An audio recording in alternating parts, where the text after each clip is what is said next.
বিদায় হজের মর্মবাণী।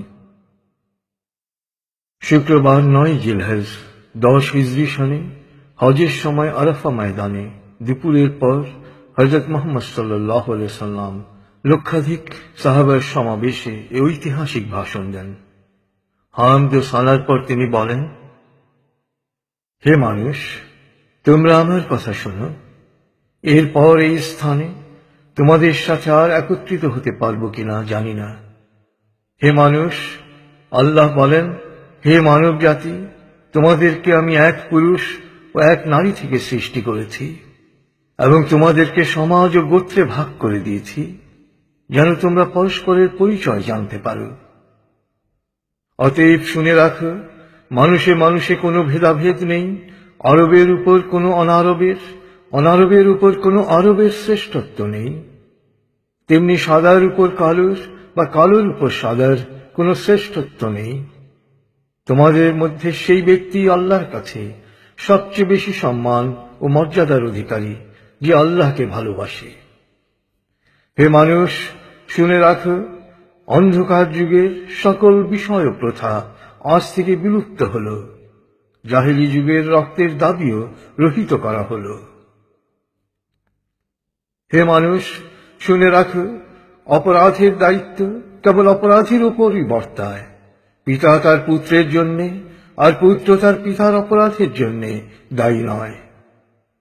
হে মানুষ, তোমাদের রক্ত, তোমাদের সম্মান, তোমাদের সম্পদ পরস্পরের জন্যে চিরস্থায়ীভাবে হারাম অর্থাৎ পবিত্র ও নিরাপদ করা হল।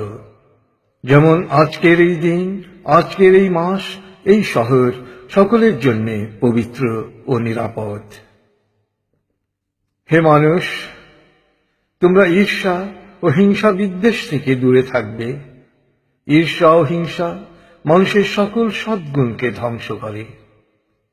হে মানুষ, নারীদের সম্পর্কে আমি তোমাদের সতর্ক করে দিচ্ছি, তাদের সাথে নিষ্ঠুর আচরণ করো না। তাদের উপর যেমন তোমাদের অধিকার রয়েছে, তেমনি তোমাদের উপর তাদেরও অধিকার রয়েছে। সুতরাং তাদের কল্যাণের দিকে সবসময় খেয়াল রেখো। হে মানুষ, অধীনস্থদের সম্পর্কে সতর্ক হও। তোমরা নিজেরা যা খাবে তাদেরও তা খাওয়াবে, নিজেরা যা পরবে তাদেরও তা পরাবে।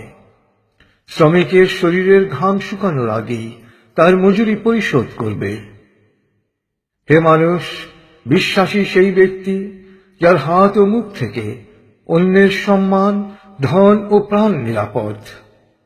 সে নিজের জন্য যা পছন্দ করে অন্যের জন্য তাই পছন্দ করে।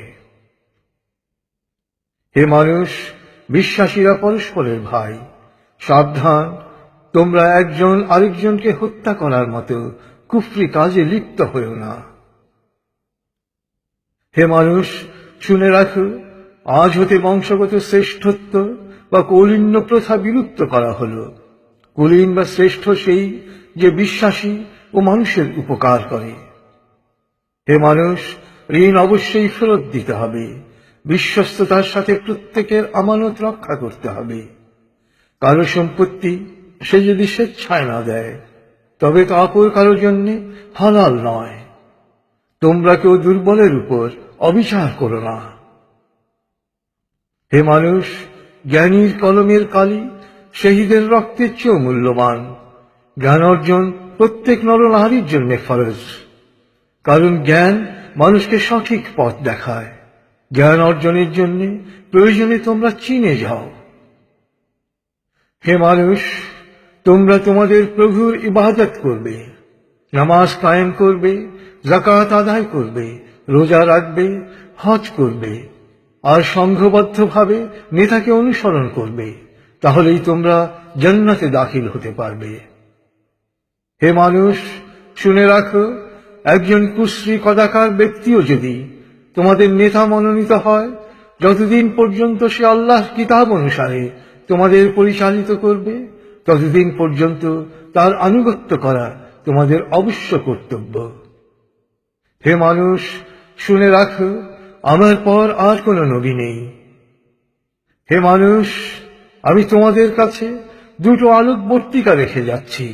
যতদিন তোমরা এই দুটো অনুসরণ করবে, ততদিন তোমরা সত্য পথে থাকবে। এর একটি হলো আল্লাহর কিতাব, দ্বিতীয়টি হলো আমার জীবন দৃষ্টান্ত। হে মানুষ, তোমরা কখনই ধর্ম নিয়ে বাড়াবাড়ি করো না, কেননা অতীতে বহু জাতি ধর্ম নিয়ে বাড়াবাড়ি করার কারণে ধ্বংস হয়ে গেছে। হে মানুষ, প্রত্যেককেই শেষ বিচারের দিনে সকল কাজের হিসেব দিতে হবে, অতএব সাবধান হও। হে মানুষ, তোমরা যারা এখানে হাজির আছো, আমার এ বাণীকে সবার কাছে পৌঁছে দিও। এরপর তিনি জনতার উদ্দেশ্যে জিজ্ঞেস করলেন, হে মানুষ, আমি কি তোমাদের কাছে আল্লাহর বাণী পৌঁছে দিয়েছি? সকলে সমস্বরে জবাব দিল, হ্যাঁ। এরপর নবীজি বললেন, হে আল্লাহ, তুমি সাক্ষী থাকো, আমি আমার সকল দায়িত্ব পালন করেছি।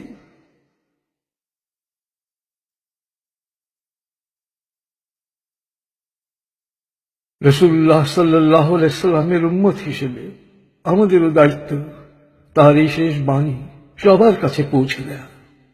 আল্লাহ আমাদের সবাইকে এ দায়িত্ব পালন করার তৌফিক দান করুন।